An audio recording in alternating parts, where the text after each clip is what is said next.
మిత్రులారా నమస్కారం. ఈరోజు నేను నా జీవితంలో చూసిన ఒక పైశాచిక సంఘటన, చాలా హృదయ విదారకమైనటువంటి సంఘటన ఒకటి షేర్ చేయదలుచుకున్నాను. 2012వ సంవత్సరంలో నేను bonded labour, child labour vigilance committee మెంబర్గా పనిచేస్తున్నప్పుడు డిసెంబర్ 3, 2012వ తారీఖు ఉదయాన్నే 5 గంటలకి నా ఫోన్ చూస్తే 15 మిస్డ్ కాల్స్ ఒక లోకల్ ఛానల్ రిపోర్టర్ దగ్గర నుంచి చూసి, తనని ఎందుకు కాల్ చేశావు అని చెప్పి అడిగితే 2,000 రూపాయలు అప్పు ఉందని చెప్పేసి ఒక చిన్న పిల్లోడిని తీసుకెళ్ళి బంధించారు. ఆ బాలుడు చనిపోతే రాత్రి 12:30 తీసుకొచ్చి ఒక గిరిజన యానాది కుటుంబానికి సంబంధించిన ఒక చిన్న బాలుడిని తీసుకొచ్చి, ఆ శవాన్ని తీసుకొచ్చి అర్ధరాత్రి పడేసి వెళ్ళారు. అది చూసి నాకు చాలా బాధేసి మీకు కాల్ చేశాను అని చెప్పేసి, ఏం చేయమంటారు అని అడిగితే, వెంటనే వాళ్ళని తీసుకెళ్ళి పోలీస్ స్టేషన్లో కంప్లైంట్ ఇవ్వండి అని చెప్పి నేను వెంటనే బయలుదేరి అక్కడికి వెళ్ళాను. అక్కడికి వెళ్తే నేల గుడిసె, చిన్న నేల గుడిసె, వర్షం పడతా ఉంది. అదొక గిరిజన కాలనీ. ఆ కాలనీలో గోతం పట్ట మీద వర్షంలో తడుస్తూ ఒక గిరిజన మహిళ గోతం పట్ట మీద శవాన్ని పెట్టుకొని, సుమారుగా 6 ఏళ్ల వయసు ఉండే పిల్లగాడి శవాన్ని పట్టుకొని ఏడుస్తుంది. ఆ అబ్బాయి చేతుల మీదంతా గాయాలు, ఈగలు కూర్చుంటున్నాయి. ఒళ్ళంతా సిగరెట్లతో కాల్చినట్టుగా పుండ్లున్నాయి.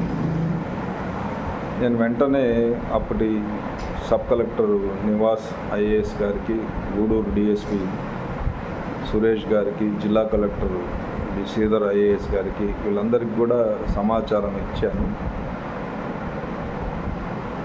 వెంటనే అధికారులు స్పందించి అధికారులు కూడా అక్కడికి వచ్చారు. తీరా అక్కడ ఆ కేసు గురించి విచారిస్తే తెలిసిన విషయం ఏంటంటే, ఒక 2,000 రూపాయలు వాళ్ళ కుటుంబ అవసరాల కోసం అప్పుగా, ఆ సంఘటన జరిగినటువంటి 3 నెలల క్రితం అప్పుగా తీసుకున్నటువంటి ఒక గిరిజనుడు, తను వర్షాకాలంలో పనిచేస్తూ రాత్రి 8 గంటలప్పుడు, అయ్యా నా భార్యకు బాగాలేదు, అది ఆ గుడిసెలో పసిబిడ్డను వేసుకొని ఒంటరిగా ఉంటుంది నా భార్య, నేను ఇంటికి వెళ్తాను అంటే, అతను తాగిన మైకంలో గుజ్జుకర్ర తీసుకొని బాదాడంట. ఆ దెబ్బలకు ఓర్చుకోలేక అతను పారిపోతే, అతను మోటార్ బైక్లో వచ్చి తల్లి పక్కన పడుకున్నటువంటి ఆ చిన్న బాలుడిని తీసుకుని వెళ్ళిపోతూ ఉంటే, తల్లి, అయ్యా బిడ్డను ఎక్కడికి తీసుకెళ్తున్నావు అని అడిగితే, మీ మొగుడు పారిపోయాడు, తను వస్తే ఈ బిడ్డను వదిలిపెడతామని చెప్పి తీసుకెళ్ళాడంట. ఆ తర్వాత తనకున్నటువంటి హైవేలో ఉన్నటువంటి ఒక దాబాలో బంధిస్తే, ఆ పిల్లోడు ఏడుస్తుంటే ఆ అబ్బాయికి చిత్రహింసలు పెట్టాడని చెప్పేసి అతని మీద వచ్చినటువంటి ఆరోపణ. దాని తర్వాత అధికారులు కేసు నమోదు చేసి ఎంక్వైరీ చేస్తే, ఇంకా 7 మంది అతని దగ్గర, వాళ్ళ కుటుంబం దగ్గర, ఆ యజమాని దగ్గర చిన్న చిన్న అప్పుల కారణంగా రాత్రింపగలు వెట్టి చాకిరీ చేస్తున్నారని తేల్చి కేసు నమోదు చేసి, వాళ్ళని వెట్టి చాకిరీ నుంచి విడుదల చేసి నష్టపరిహారం కూడా ఇవ్వడం జరిగింది.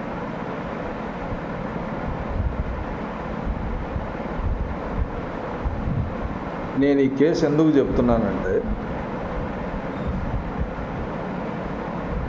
ఆ కేసులో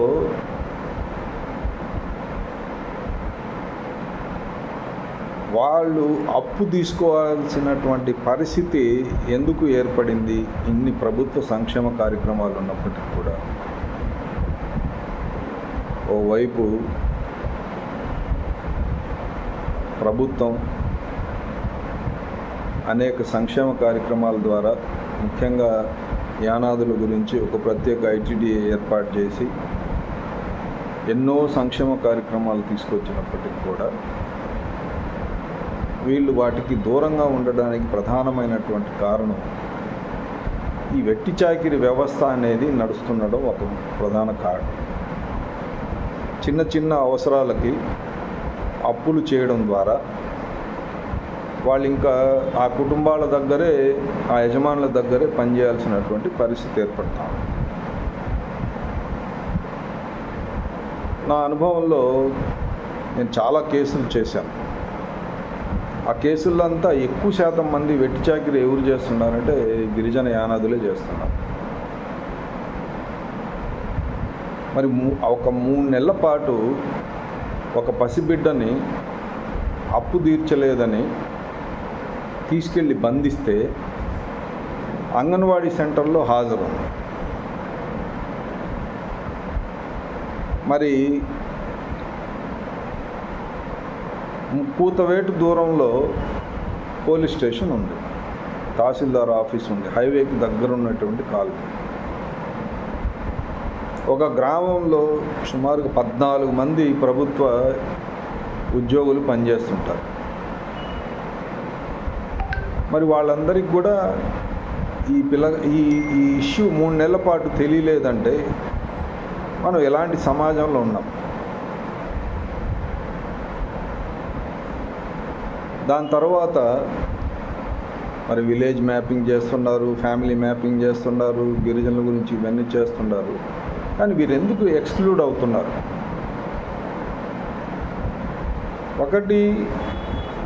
ఒకవైపు ప్రభుత్వం సంక్షేమ కార్యక్రమాలు ఏర్పాటు చేస్తే వాళ్ళు ఎందుకు అందుకోలేకపోతున్నారంటే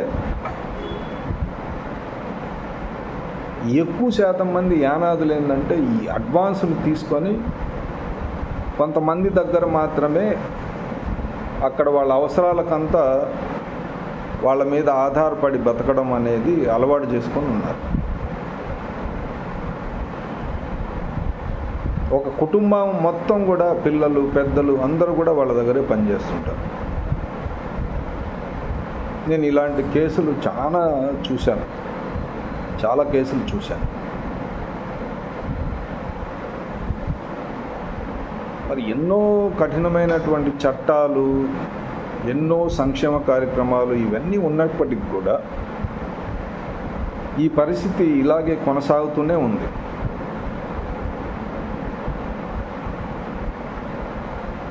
దీనికి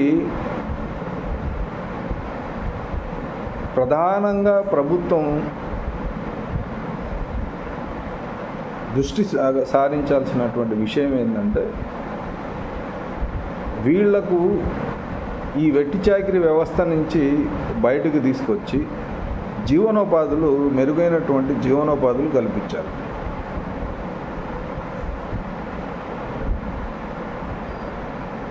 పిల్లల్ని స్కూళ్ళల్లో చేర్చి వాళ్ళకి విద్యాబుద్ధులు నేర్పించేందుకు కృషి చేయాలి. ఈరోజు ఇన్నేళ్ల తర్వాత కూడా నేటికి కూడా ఏంటంటే యానాదుల పరిస్థితి ఎలా ఉందంటే ఇంకా ఆధార్ కార్డులు, రేషన్ కార్డులు అడిగే పరిస్థితుల్లోనే ఉన్నారు.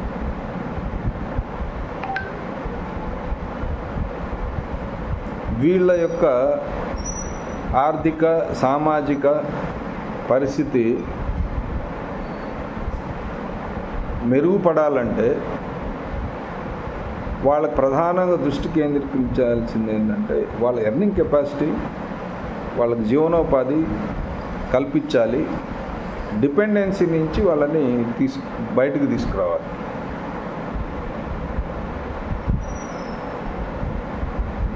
ఈ నేటికి 1999లో సమగ్రమైనటువంటి సర్వే జరిగింది యానాదుల గురించి.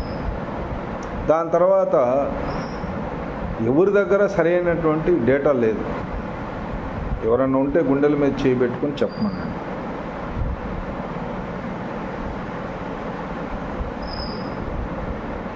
ఇంకోటి వీళ్ళకి ఏ రోజుకి ఆ రోజు సంపాదించుకోవడం, తాగడం, రేపు అనేది ఆలోచించకుండా, భవిష్యత్తు గురించి ఆలోచించే పరిస్థితి లేకుండా అవసరానికి ఎవరెవరి దగ్గర అప్పులు తీసుకోవడం, ఆ అప్పు అలాగే ఉంటుంది, వాళ్ళ దగ్గరే అప్పు తీసుకున్నారు కాబట్టి తక్కువ వేతనంతో పనిచేయడం, ఇలాంటి పరిస్థితికి వీళ్ళు అడిక్ట్ అయిపోయారు. దీని నుంచి బయటికి తీసుకురావాలంటే వాళ్ళకి కావలసినటువంటి కనీస సదుపాయాలు కల్పించాలి. Ration card, Aadhaar card, job card, voter card, bank account, ఇవన్నీ కల్పించాలి. దాంతోపాటు వీళ్ళ పిల్లలకి ఎంతమంది పిల్లలు ఉన్నారో అందరూ కూడా బడికి వెళ్ళేటట్టు, చదువుకున్న పిల్లలకి స్కిల్ ట్రైనింగ్ ఇవ్వాలి, జీవనోపాధులకి అవకాశం కల్పించాలి, మెరుగైనటువంటి జీవనోపాధులు కల్పించాలి. వాళ్ళు నివాస ప్రాంతాల్లో కనీస వసతులు కల్పించాలి. తాగేదానికి నీళ్లు, సైడ్ కాలువలు, పక్కా ఇళ్ళు. ఒక్కొక్క గుడిసెలో 4-5 కుటుంబాలు ఉంటున్నారు. ఇలాంటి దుర్భరమైనటువంటి పరిస్థితి ఏ గిరిజన తెగలో లేదు. మరి ఇంత అభివృద్ధి చెందిన ప్రాంతంలో ఇలాంటి పరిస్థితి ఉందంటే ఇటు యానాదుల నుంచి ఈ గిరిజనులు ముందుకొచ్చి ప్రభుత్వ సంక్షేమ పథకాలు అందుకునేదానికి వాళ్ళు సరైనటువంటి ప్రయత్నం జరగట్లేదు. ముందుకొచ్చిన ఉన్నటువంటి పరిస్థితులు సులభతరంగా లేవు. ఒక ఆధార్ కార్డు విషయం తీసుకుంటే ఇప్పుడు ఆధార్ కార్డు ఎలా పరిస్థితి అయింది అని అంటే, ఒక ఆధార్ కార్డుకి ప్రతిదానికి లింకు. రేషన్ కార్డు కావాలంటే ఆధార్ కార్డు కావాలి, బ్యాంక్ అకౌంట్ కావాలంటే ఆధార్ కార్డు కావాలి, ఫోన్ నంబర్ కావాలంటే ఆధార్ కార్డు కావాలి, ఓటర్ కార్డు కావాలంటే ప్రతిదానికి ఆధార్ కార్డు అవసరం. మరి ఆధార్ కార్డే తీసుకోవాలంటే దానికి ఏదన్నా ఒక ఫోటో ఐడెంటిటీ కలిగినటువంటి ఏదైనా ధృవీకరణ పత్రం కావాలి. ఆ ధృవీకరణ పత్రం కావాలంటే ఆధార్ కార్డు కావాలి. ఇది ఉన్నటువంటి పరిస్థితి. చాలామంది ప్రజాప్రతినిధులు, అధికారులు, స్వచ్ఛంద సంస్థలు వీళ్ళందరూ చేస్తున్న కృషితో ఈరోజు ఆధార్ కార్డుకి ఎలాగైనా సరే యానాదులకు ఆధార్ కార్డు కల్పిస్తేనే ఇవన్నీ గవర్నమెంట్ స్కీమ్స్ ఇంప్లిమెంట్ అవుతాయని చెప్పేసి ఆధార్ కార్డు స్పెషల్ డ్రైవ్స్ పెట్టి, ఆధార్ కార్డు సెంటర్లు పెట్టి ఆధార్ కార్డు ఎన్రోల్ చేయాలంటే ఇదొక పెద్ద తతంగంగా మారింది. వీళ్ళకి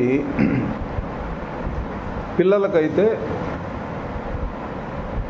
బర్త్ సర్టిఫికేట్ ఇటీవల ఒక 5-6 ఏళ్ల క్రితమో లేకపోతే 10 ఏళ్ళలోపు పిల్లల రికార్డ్స్ ఇన్స్టిట్యూషన్ డెలివరీ కనుక అయ్యి ఉంటే, ప్రభుత్వ ఆసుపత్రిలో ఎక్కడన్నా డెలివరీ అయ్యి ఉంటే వాళ్ళకి బర్త్ సర్టిఫికేట్ అనేది దొరుకుతుంది. ఆ బర్త్ సర్టిఫికేట్ ద్వారా ఆధారం చేసుకొని ఆధార్ కార్డుకి అప్లై చేసేదానికి అవకాశం ఉంది. ఆ బర్త్ సర్టిఫికేట్ ఎలా తెచ్చుకోవాలో కూడా వీళ్ళకి తెలియదు. తర్వాత 60 ఏళ్ల ముసలోళ్ళకి కూడా ఆధార్ కార్డు లేక పెన్షన్ రాని వాళ్ళు ఉన్నారు. మరి వాళ్ళకి ఆధార్ కార్డులు కావాలంటే ఎట్లా అని అంటే, జిల్లా యంత్రాంగం, ముఖ్యంగా మా జిల్లా కలెక్టర్ గారు, ప్రభుత్వ యంత్రాంగం ముందుగా ఒక నాన్ అవైలబిలిటీ బర్త్ సర్టిఫికేట్ ఒకటి పంచాయతీ కార్యదర్శి వారి దగ్గర తీసుకొని మళ్ళా తహసీల్దార్ గారి దగ్గరికి వెళ్ళి బర్త్ సర్టిఫికేట్ కోసం అప్లై చేస్తే ఒక 12 పేజీలు వాళ్ళ ఎవిడెన్సెస్ అన్నీ ఎక్కడ పుట్టారు ఏంటి ఏ కాలనీలు ఉండారని చెప్పేసి విఆర్ఓ గారి దగ్గర నుంచి తహసీల్దార్ గారి దగ్గర ఫిలప్ చేసి వారు ఆర్డీఓ గారిని అడిగితే ఆర్డీఓ గారు ప్రొసీడింగ్స్ ఇచ్చిన తర్వాత వాళ్ళకి బర్త్ సర్టిఫికేటు దొరుకుతుంది. ఆ బర్త్ సర్టిఫికేట్కి ఈ 12 పేజీల కాగితాలు తయారు చేయాలంటే కనీసం అఫిడవిట్తో కూడా కలిపి 350 రూపాయల దాకా ఖర్చు అవుతుంది. అసలు ఎలా ఫిలప్ చేయాలి ఏంటనేది లేకపోతే జిల్లా యంత్రాంగం అంతా కృషి చేసి ఇది ఎలాగైనా వీళ్ళకి ఆధార్ కార్డు వచ్చేటట్టు చేయాలా అని చెప్పి ఈ ఏడి నామ్స్ ప్రకారం ఏదో ఒకటి కంపల్సరీగా వీళ్ళకి ఆధారం కావాలంటే ఇదొక్కటే మార్గం అని చెప్పి ప్రయత్నం చేశారు. తర్వాత జిల్లా కలెక్టర్ గారి దృష్టికి వెళ్ళింది. ఈ 12 పేజీలు తయారయ్యేటప్పటికి చాలా కష్టమవుతుంది అంటే ఆయన లాస్ట్ ఇయర్ డిసెంబర్ 4వ తారీఖు ఒక సర్క్యులర్ ఇష్యూ చేశారు. యానాదులకి ఇవన్నీ తీసుకురావాలంటే కష్టం, సెల్ఫ్ డిక్లరేషన్ ఒకటి, 1 పేజీ అప్లికేషన్ ఒకటి, నాన్ అవైలబిలిటీ సర్టిఫికేట్ ఒకటి తీసుకొని ప్రొసీడింగ్స్ ఇచ్చి చేయమన్నారు. మళ్ళీ ఇలా అప్లై చేస్తే అక్కడ కూడా చాలా మటుకు ఈ బర్త్ సర్టిఫికేట్లు పెట్టి లేట్ బర్త్ సర్టిఫికేట్లు పెట్టి అప్లై చేస్తే కూడా ఈఏడి నుంచి రిజెక్ట్ అవుతుంది. మరి రిజెక్ట్ అయితే మరి వాళ్ళు ఎవరికి మళ్ళా ఇవన్నీ డాక్యుమెంటేషన్ సబ్మిట్ చేసినా కూడా రిజెక్ట్ అవుతుంటే వాళ్ళు ఎవరిని అడగాలి? ఎవరు ఏం చేయలేనటువంటి పరిస్థితి ఉంది. మరి ఎందుకు ఇంత కఠినంగా ఇది చేశారంటే దానికి రీజన్స్ ఉన్నాయి. ఎక్కడో విదేశాల నుంచో ఎక్కడి నుంచో వచ్చేసి ఈ డూప్లికేట్ ఆధార్ కార్డులు తీసుకుని తీవ్రవాదులుగా తయారవుతున్నటువంటి సంఘటనలు అయితే ఉన్నాయి. అందుకని ప్రభుత్వం దీన్ని కట్టడి చేయడానికి ఇలాంటివి తీసుకున్నారు. కానీ మరి గిరిజనుల పరిస్థితికి వస్తే యానాదులు ముఖ్యంగా ఏంటంటే దీంతో వాళ్ళు ఆధార్ కార్డు పొందడానికి చాలా కష్టమైనటువంటి పరిస్థితి ఉంది. ఆధార్ కార్డు ఉన్నవాళ్ళు ఉన్నారు. ఆధార్ కార్డు ఉన్నవాళ్ళు అయితే మళ్ళీ రేషన్ కార్డు పొందాలంటే అదొక గగనం వాళ్ళు. మరి రేషన్ కార్డు ఆధార్ కార్డు ఇవి రెండు ఉంటే బ్యాంక్ అకౌంట్ కావాలి. ఇందులో ఒక బ్యాంక్ అకౌంట్ ఓపెన్ చేయాలంటే ఫోన్ నంబరు ఆధార్ కార్డుకి కానీ బ్యాంక్ అకౌంట్కి కానీ కంపల్సరీ ఫోన్ నంబరు లింక్ చేయాలి. మరి ఫోన్ నంబరు సరే వాళ్ళు అప్పో సప్పో చేసి ఫోన్ కొనుక్కుంటే ఒకప్పుడు ఫ్రీ ఫ్రీ ఫ్రీ ఫ్రీ అని చెప్పి అందరికీ అలవాటు చేసి సెల్ ఫోన్లు నెట్టు ఇవన్నీ ఇంటర్నెట్ ఇవన్నీ ఫ్రీ ఫెసిలిటీస్ కల్పించి ఈరోజు మినిమం 300 రూపాయలు లేనిది రీఛార్జ్ కాదు. ప్రతి బ్యాంక్ అకౌంట్కి ఒక ఫోన్ నెంబర్ కావాలి. వాళ్ళు చిన్న ఫోన్లు వాడినా వాడకపోయినా 300 లేనిదే ఆ ఫోన్ ఇన్కమింగ్ కూడా లేని పరిస్థితి ఈరోజు ఉంది. ఒక కుటుంబంలో నలుగురు ఐదుగురు ఫోన్లు ఉంటే వాళ్ళు 1200 రూపాయలు ఖచ్చితంగా చెల్లించాల్సినటువంటి పరిస్థితి ఉంది. ఒకవేళ ఫోన్ ఉంది, ఆ ఫోన్ నంబరు గుర్తుపెట్టుకునే పరిస్థితి కూడా వీళ్ళకి లేదు. ఆ ఫోన్ ఎక్కడన్నా పనిచేస్తున్నప్పుడు ఏదో పోవడమో అది జరిగితే మళ్ళీ వీళ్ళు ఎవరో ఒకరి పేరు మీద ఏదో ఒక సిమ్ కార్డు తీసుకొచ్చుకోవడం, పాత నంబర్ గుర్తుపెట్టుకోకపోవడం వల్ల వీళ్ళు ఏదన్నా ఇల్లు కాలిపోయో లేకపోతే వరదల్లో కొట్టుకుపోయో వర్షాకాలంలో పోగొట్టుకునో ఆధార్ కార్డు కనుక పోగొట్టుకుంటే అదొక పెద్ద సమస్య. అప్డేట్ చేయాలంటే మళ్ళీ వేరే ఆధార్ కార్డు తీసుకోవాలంటే వీళ్ళకి ఆధార్ కార్డు నంబర్ గుర్తుండదు. కనీసం ఫింగర్ పెట్టి థంబ్ పెట్టి చూస్తే అది ఎవరు ఫోన్ నంబరు తెలియదు. ఆ ఫోన్కి మెసేజ్ వెళ్తే ఓటీపీ చెప్పే పరిస్థితి వీళ్ళకి లేదు.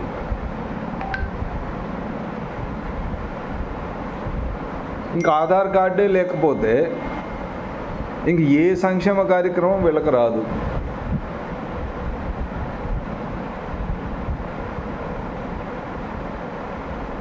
ఇలాంటి పరిస్థితుల్లో యానాదులు ఉన్నారు, ముఖ్యంగా గిరిజనులు. ఇలా ఈ జిల్లాలో ఇంకా ఆధార్ కార్డు లేని వాళ్ళు సుమారుగా 10,000 మంది దాకా ఉన్నారు. ఆధార్ కార్డు పోగొట్టుకుని ఆధార్ కార్డు సమస్యలతో బాధపడుతుండేవాళ్ళు. దీన్ని కేంద్ర రాష్ట్ర ప్రభుత్వాలు, మన శాసనసభలో కూడా మన కోవూరు ఎమ్మెల్యే గారు, సర్వేపల్లి ఎమ్మెల్యే గారు, కావలి ఎమ్మెల్యే గారు, మా నియోజకవర్గాల్లో ఇలా యానాదులు గిరిజనులు ఆధార్ కార్డు లేకపోవడం వల్ల చాలా ఇబ్బంది పడుతున్నారు, వీళ్ళ పరిస్థితి చాలా దారుణంగా ఉందని చెప్పి ప్రభుత్వం దృష్టికి తీసుకెళ్ళడం,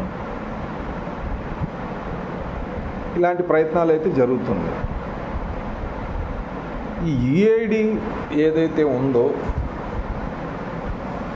ఈ ఆధార్కు సంబంధించిన వాళ్ళు మరి రిజెక్ట్ అయిపోతే మరి వాళ్ళ పరిస్థితి ఏంటి?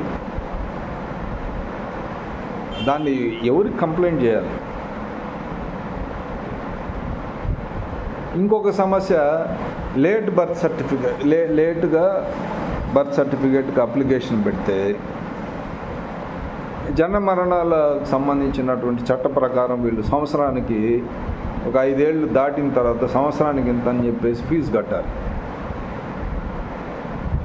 ఒక కాలనీలో చిత్తు కాగితాలు ఏరుకునే వాళ్ళకి రాజుపాలెం దగ్గర వినాయక్ కాలనీలో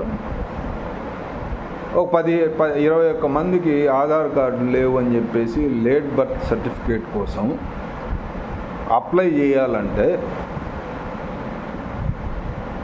వాళ్ళు 21 మందికి 9,000 రూపాయలు కట్టాల్సిన పరిస్థితి వచ్చింది.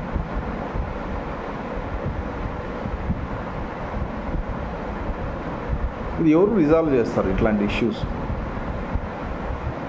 మరి ఆధార్ కార్డులు రాకపోతే ఏ సంక్షేమ కార్యక్రమం యానాదులకు రాదు.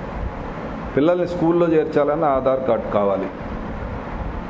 ఆధార్ కార్డు పోగొట్టుకుంటే ఎలా? మరి వీళ్ళకి సంబంధించినటువంటి ఇలాంటివన్నీ కూడా ఎక్కడ పొందుపరుస్తారు? ఎవరు చేస్తారు?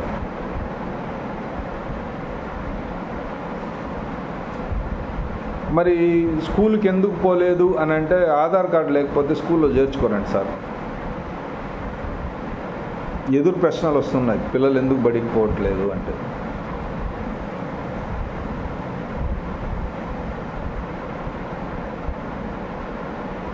ఇలాంటి సిచ్యువేషన్స్ ఉండడం, అదేవిధంగా గతంలో వీళ్ళకు వచ్చిన స్కీమ్స్ దుర్వినియోగం జరుగుతున్నాయి. అలా జరగకుండా కూడా చూడాలి.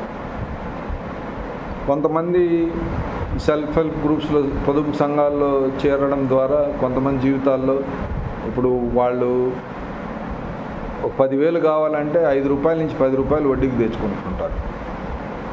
అలాంటిది ఎస్హెచ్జిలో ఉండి 10 లక్షల రూపాయలు కూడా ఒక గ్రూప్ వాళ్ళు ప్రభుత్వం నుంచి లబ్ధి పొందిన వాళ్ళు ఉన్నారు. లోన్ కింద, పావలా వడ్డీ కింద. వాళ్ళు తద్వారా వాళ్ళు అభివృద్ధి చెందిన వాళ్ళు ఉన్నారు. అందులో చల్లాయనదుల పరిస్థితి ఎలా ఉందంటే నేటికి కూడా వాళ్ళు చిత్తు కాగితాలు ఏర్పడడం, దేవాలయాల దగ్గర, మసీదుల దగ్గర, చర్చిల దగ్గర అడుక్కోవడం. మొన్న ఒక ఫోటో చూసి చలించిపోయినాను. శ్మశానం దగ్గర ఒక బాలుడు పాపం పిండాలు పెట్టే అన్నం కోసం, ఆ పిండం పెట్టే అన్నం కోసం ఎదురు చూస్తున్నాడు. ఒక గిరిజన నాయకుడు ఒక ఫోటో నాకు షేర్ చేస్తే నాకు చాలా బాధ వేసింది. మరి ఇన్ని డిపార్ట్మెంట్స్ అందరూ కూడా సమీకృతంగా పనిచేయాల్సినటువంటి అవసరం ఉంది. మరి వాళ్ళ డేటా కలెక్ట్ చేయాలంటే అవకాశం లేదా అంటే ప్రతి సచివాలయంలో దాదాపుగా ఒక పంచాయతీలో ఒక వెల్ఫేర్ అసిస్టెంటు, గ్రామ పోలీసు, విఆర్ఏ, విఆర్ఓ, గ్రామ కార్యదర్శి, ఫిషరీస్ అసిస్టెంటు,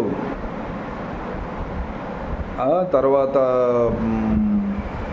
ఎనిమల్ హస్బెండరీకి సంబంధించినటువంటి వెటర్నరీ అసిస్టెంటు, అగ్రికల్చర్ అసిస్టెంటు, ఇన్ని రకాల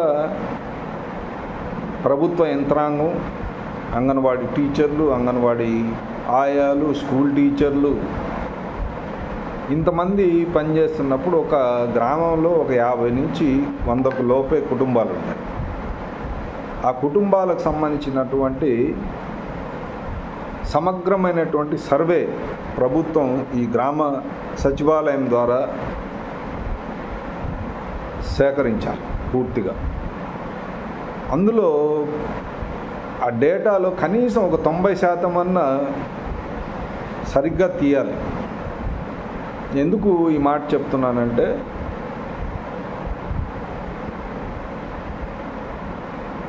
ఈరోజు బర్రెలు కాసే వాళ్ళ కాడి నుంచి గొర్రెలు కాసే వాళ్ళ దగ్గర నుంచి ఎక్కువ మంది పిల్లలు ఎవరు ఉన్నారంటే యానాదుల పిల్లలే. బడికి మానేసిన పిల్లలు ఎవరంటే యానాదుల పిల్లలే. చాలామంది మాకు పోషక ఆహారం ఇవ్వట్లేదు అంగన్వాడీ సెంటర్లో అంటారు. ఎందుకు ఇవ్వట్లేదు అని అంటే ఒకటి ఆధార్ కార్డు లేదు, రెండవది చిన్న వయసులోనే పెళ్ళిళ్ళు అయిపోయినాయి, గర్భవతులు మారారు, తర్వాత బాలింతలు అయ్యారు. రూల్స్ ప్రకారము వాళ్ళకి 18 ఏళ్ళు నిండక ముందే పెళ్లి చేసుకున్నారు కాబట్టి వాళ్ళకి బాల్య వివాహాలు, వాటి వల్ల నష్టం, వాటి గురించి బాగా ప్రచారం చేసి చర్యలు తీసుకోవాల్సిన అవసరం ఎంతైనా ఉంది.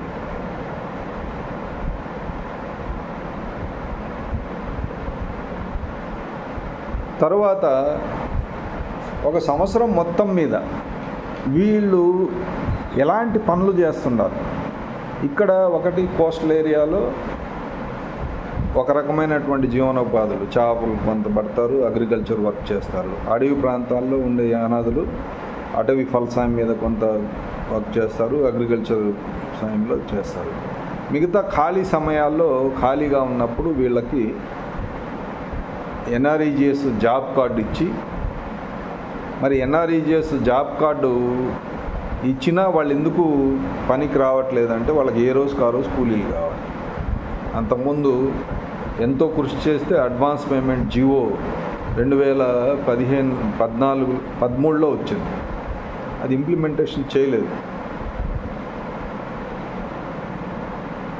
దాన్ని మరలా ప్రభుత్వం పరిశీలించి వాళ్ళకు ఉపాధి కల్పించి 100 రోజులు పని కల్పిస్తే సుమారుగా 30,000 రూపాయలు ఒక కుటుంబానికి వచ్చేదానికి అవకాశం ఉంది.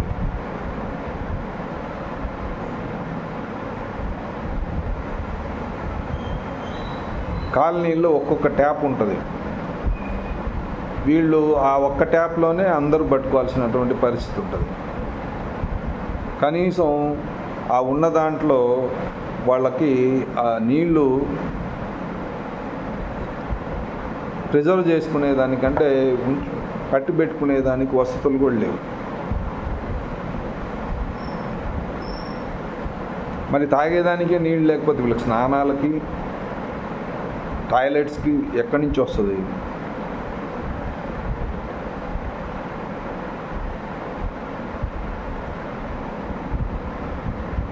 అనేక మంది ఏంటంటే ఈ రొయ్యల చెరువుల దగ్గర, మామిడి తోపులు, పంట పొలాలు, ఇటుకు బట్టీలు, వీళ్ళందరి దగ్గర అడ్వాన్సులు తీసుకోవడం, అక్కడికి వెళ్ళి పని చేయడం, పిల్లల్ని బడికి పంపించుకోవడం. కాబట్టి ఇలాంటి ఈ ఉన్నటువంటి ఈ సామాజిక పరమైనటువంటి అంశాలు, ఆర్థికపరమైన అంశాలు, జీవనోపాధి సమస్యలు ఇలాంటివి ఎన్నో సమస్యలు అడ్రస్ చేయాల్సిన అవసరం ఉంది. ఇవన్నీ అడ్రస్ చేస్తే కానీ వీళ్ళ జీవితాల్లో మార్పు వచ్చేదానికి అవకాశం లేదు. కొన్ని కాలనీలు ఒక్కొక్క అధికారికి ఒక్కొక్క కాలనీ రెస్పాన్సిబిలిటీ ఫిక్స్ చేయాలి ప్రభుత్వం. దాంట్లో 100% పిల్లలు స్కూల్కి వెళ్తున్నారా లేదా, అందరికీ 100% Aadhaar cards, ration cards, job cards, తర్వాత ఓటర్ కార్డు, బ్యాంక్ అకౌంటు ఇవన్నీ ఉన్నాయా లేదా, ప్రతి ఒక్కరికి ఇంటి స్థలం ఉందా, ఇల్లు ఉందా లేదా, ఇలా కాలనీలు ఇటు ప్రజాప్రతినిధులు, అధికారులు రెస్పాన్సిబిలిటీ ప్రభుత్వం ఫిక్స్ చేయాలి. అంతకుముందు చంద్రబాబు నాయుడు గారు, కేంద్ర ప్రభుత్వం కొన్ని గ్రామాలు కొంతమందికి రెస్పాన్సిబిలిటీ ఫిక్స్ చేశారు. అందులో నేను కూడా పనిచేశాను సెక్టార్ పార్ట్నర్గా.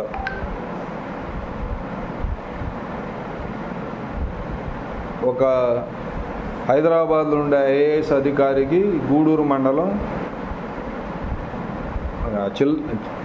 చిల్లకూరు మండలంలో ఒక కాలనీ రెస్పాన్సిబిలిటీ తీసుకున్నారు, పోటుపాలెం విలేజ్లో. దాని మళ్ళా కొనసాగింపు జరగలేదు. సచిన్ టెండూల్కర్ గారు గూడూరు మండలంలో ఒక విలేజ్ దత్తత తీసుకున్నారు.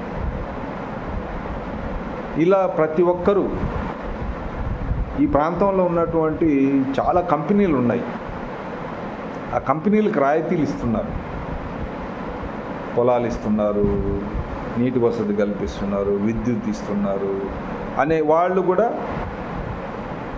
సమాజానికి కావాల్సిన ఇది వెసులుబాటు, ఉపాధి ఇట్లాంటివి కల్పిస్తున్నారు. ఆ కంపెనీలకు కూడా కొన్ని కాలనీస్ అడాప్షన్ ఇవ్వాలి, దత్తత తీసుకోవాలి, రెస్పాన్సిబిలిటీస్ తీసుకోవాలి. Social responsibility, corporate social responsibility కింద ఊరికే ఏదో నామకే వాస్తే ఏదో బట్టలు ఇచ్చాము, బియ్యం పప్పులు ఇచ్చాము ఇలాగా 100% ఎంటైటిల్మెంట్స్ వచ్చే విధంగా ఇటు ప్రభుత్వ యంత్రాంగం, ఇప్పుడు చంద్రబాబు నాయుడు గారు అదే చెప్తున్నారు, P4 అని, ప్రైవేటు, ప్రభుత్వం, ప్రజలు భాగస్వామ్యంతో అందరూ కలిసి సమిష్టిగా ఈ యానాదుల గురించి పనిచేస్తే, ఒక 10 ఏళ్ల పాటు కృషి చేస్తే కొంత మార్పు వచ్చేదానికి అవకాశం ఉంది.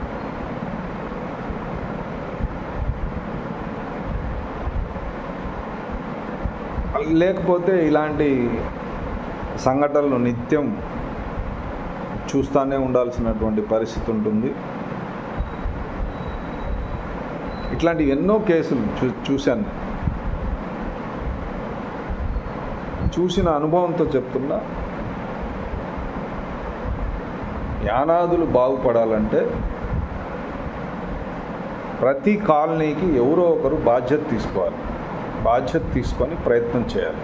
అధికారులు కావచ్చు, కంపెనీలు కావచ్చు, ఒక కాలనీకి ఒకరు ఫిక్స్ చేయాలి. వాళ్ళ జవాబుదారీ ఏంటంటే మెయిన్ బాల్య వివాహాలు జరగకుండా, పిల్లలందరూ బడికి పోయే విధంగా అందరికీ ఈ 5 కార్డులు, బ్యాంక్ అకౌంటు, మహిళలకు పొదుపు గ్రూపుల్లో ఉండేటట్లు చూడాలి. జీవనోపాధి మీద ఫోకస్ చేయాలి. వాళ్ళకు కావాల్సినటువంటి ఈ కాలనీకి కావాల్సిన కనీస వసతులు, తాగేదానికి నీళ్లు, టాయిలెట్స్, ఇల్లు,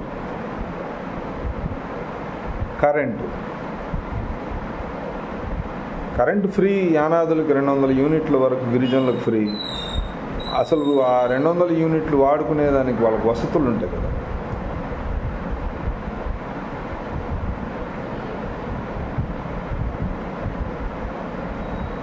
ఏ ఒక్క జిల్లా కలెక్టర్ గారు లేకపోతే కొంతమంది మాత్రమే ప్రయత్నం చేస్తే ఇది జరిగే పని కాదు. మీద ఐటీడీఏ ఉన్న ప్రభుత్వం ఐటీడీఏ ఏర్పాటు చేసింది. 4 జిల్లాలకి కడప, నెల్లూరు, చిత్తూరు, ప్రకాశం ఈ 4 జిల్లాలకు కలిపి నెల్లూరులో ఐటీడీఏ 2002లో ఎస్టాబ్లిష్ చేశారు. అప్పట్లో 2,85,000 మంది నెల్లూరు జిల్లాలో ఉండాలన్నారు. ఇప్పుడు జిల్లాల విభజన తర్వాత ఈ ఐటీడీ 6 జిల్లాలకి సుమారుగా 7 లక్షల జనాభా కలిపి ఒక ఐటీడీ అధికారులు ఏం చేస్తారు? 6 జిల్లాలు తిరగాలంటే వీళ్ళ వల్ల ఎక్కడవుతుంది? 50,000 మంది గిరిజన జనాభాకి ఐటీడీఏ ఉంది. మరి ఈ యానాదులకు ఎందుకు లేదు? ఇప్పటి వరకు ఎప్పటి నుంచో ప్రజా సంఘాలు, స్వచ్ఛంద సంస్థలు ప్రభుత్వానికి ఎన్నో రిప్రజెంటేషన్స్ ఇచ్చాం. ఒక ఐఏఎస్ అధికారిని ఏర్పాటు చేయండి, కనీసం 1,00,000 జనాభాకు ఒక ఐటీడీ ఏర్పాటు చేయండి.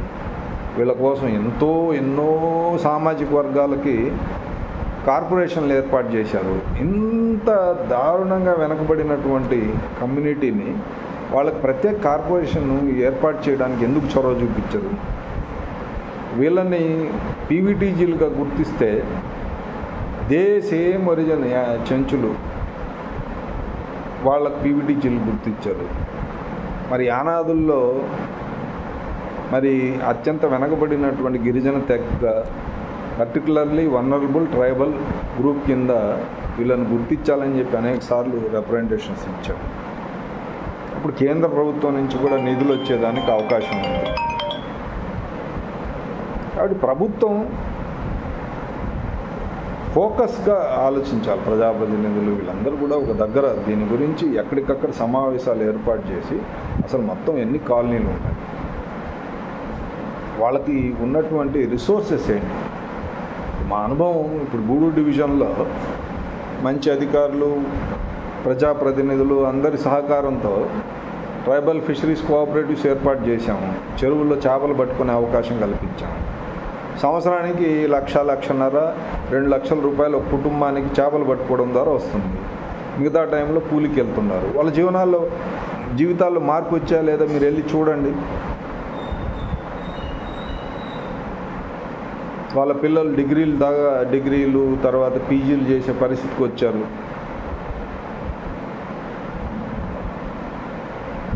అట్లా వాళ్ళు ఉమ్మడిగా చేసుకునేటువంటి జీవనోపాధులు, తర్వాత ఎన్నో స్కిల్ డెవలప్మెంట్ ప్రోగ్రామ్స్ ఉన్నాయి. స్కిల్ డెవలప్మెంట్ ప్రోగ్రామ్స్ టైలరింగ్ ఒకటేనా స్కిల్ డెవలప్మెంట్ అంటే? యానాదుల్లో ఎంటర్ప్రెన్యూర్స్ డెవలప్ చేయండి, వ్యాపారవేత్తలు తయారు చేయండి, చిన్న వ్యాపారవేత్తలు తయారు చేయండి, ఇంటెన్సివ్గా మానిటర్ చేయండి.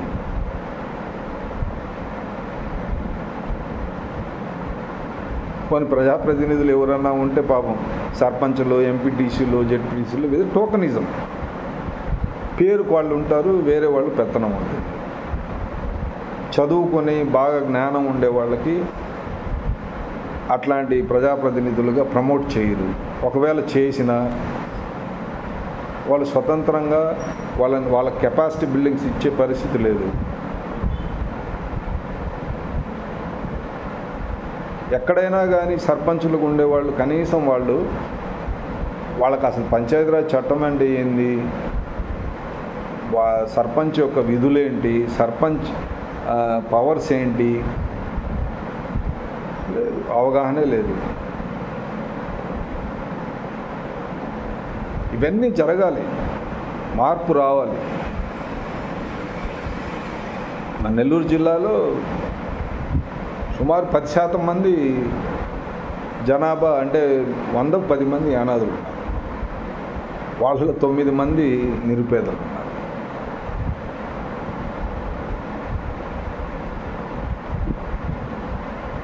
దయవుంచి నేను ఎందుకు ఈ సంఘటన దృష్టిలో పెట్టుకుని ఇవన్నీ మాట్లాడుతున్నా అంటే, యానాదుల్లో కూడా గిరిజన మిత్రులు చాలామంది అధికారులు అయిన వాళ్ళు ఉన్నారు. వాళ్ళు కూడా కొంత కృషి చేస్తున్నారు. అయితే వాళ్ళు ఒక్కొక్క కాల్ని ఒక్కొక్కరు జవాబుదారీ తీసుకొని ఇలా ప్రయత్నం చేయాలి. మేము ఎన్జిఓస్ ఉన్నాము, కొన్ని గ్రామాలు తీసుకుంటాం, ఫోకస్గా దాని మీదనే వర్క్ చేస్తాం. అందువల్ల కొంత మార్పు తీసుకురాగలుగుతాం.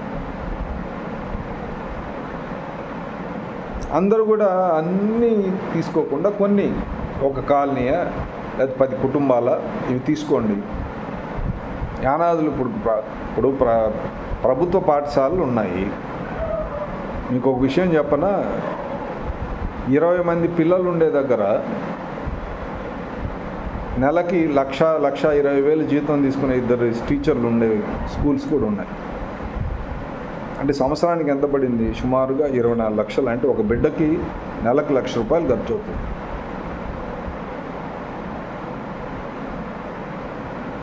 ఒక స్కూల్కి. అంటే 20 మందికి లెక్కేసుకోండి ఎంత అయింది నెలకి. అంటే సంవత్సరానికి ₹1,00,000 సుమారుగా గవర్నమెంట్ స్పెండ్ చేస్తుంది. అంటే ప్రైవేటు విద్యా విధానం కంటే కూడా ఖర్చు మాత్రం ప్రభుత్వ పాఠశాలకి ఎక్కువ ప్రభుత్వం నిధులు కేటాయిస్తూ ఉంది. కానీ అక్కడ వీళ్ళకి కేటాయించిన స్కూల్స్లో ఎలా పరిస్థితులు ఉన్నాయో మనం ఒకసారి ఆలోచిద్దాం. నేను చాలా స్కూల్స్కి వెళ్ళా, పెచ్చులు ఊడిపడిపోతుంటాయి, టాయిలెట్స్ సరిగా ఉండవు, పిల్లలు సరిగా బడికి రారు, కేవలం మధ్యాహ్నం భోజనానికి మాత్రమే వస్తారు. మరి ప్రభుత్వం ఇంత డబ్బు, ఎవరి డబ్బు ఇది? మనందరి డబ్బు ఇది.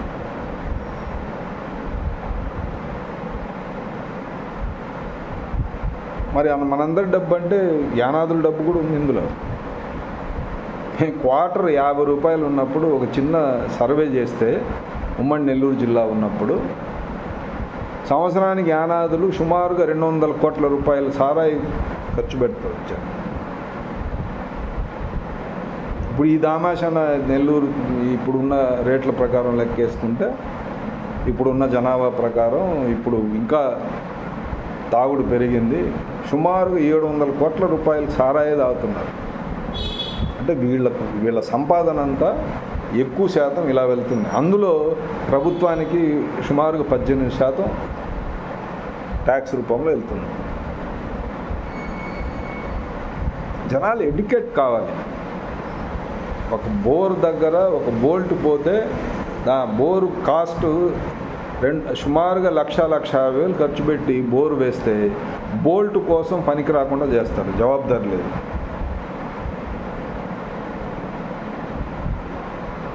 ఫలానా ఆయన ఈ రోడ్డు వేసాడు, ఫలానా ఆయన ఈ స్కూల్ కట్టించారు. ప్రభుత్వం కట్టిస్తూ ఉంది. అది ఎవరి డబ్బులు? మన డబ్బులు. కాబట్టి దాన్ని స్కూళ్ళు కానీ ప్రభుత్వ ఆస్తుల్ని పరిశుభ్రంగా పెట్టుకోవాల్సిన బాధ్యత మందే, పరిసరాలని జాగ్రత్తగా పెట్టుకోవాల్సిన బాధ్యత మందే. మనందరి డబ్బులు అవి. దయ ఉంచి ఈ వీడియో చూసిన వాళ్ళు మనమందరం కలిసి సమాజంలో కాస్త, అంటే మనం బతుకుతూ కొంతమంది కోసం ప్రయత్నం చేస్తే, ఇటు అధికారులు కావచ్చు, కాంట్రాక్టర్లు కావచ్చు, వ్యాపారస్తులు కావచ్చు, ఎవరైనా కూడా అందరూ బాగుంటేనే మనం బాగుంటాం.